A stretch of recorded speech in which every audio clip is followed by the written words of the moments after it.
നല്ല പഴയം കഞ്ഞി, കാന്താരി മുളക്, കപ്പ വേവിച്ചത്, മീൻകറി, ഇവയെല്ലാം കൂടെ ഇട്ട് ഇളക്കി മുളക് ഇതെല്ലാം കൂടെ ഇട്ട് ഇളക്കിക്കേ. കണ്ടോ കണ്ടോ കണ്ടോ പഴയം കഞ്ഞി, കാന്താരി, മീൻകറി. ഹായ്, എന്ത് ടേസ്റ്റാണോ! വായി വെച്ചേ. സൂപ്പർ പറഞ്ഞു. സൂപ്പർ കഴിച്ചേ. വായി വെച്ചേ. ഒന്ന് വായി വെച്ചേ ഇച്ചിര. അത് വെക്കണ്ട, എനിക്ക് വായി തരാം. Hi, good, super. Okay.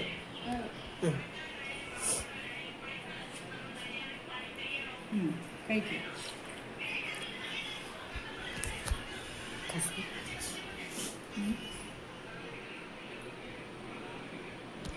Hi hi guys, നിങ്ങളിത് കണ്ടിട്ടുണ്ടോ? ഞങ്ങളുടെ കുഞ്ഞ് കഴിക്കുന്നത് നല്ല ചട്ടിച്ചോറ്. എല്ലാവരും ഞങ്ങൾക്ക് ലൈക്ക് ചെയ്യണേ, സബ്സ്ക്രൈബ് ചെയ്യുക, ലൈക്ക് ചെയ്യുക. ഓക്കെ, കഴിച്ചോ?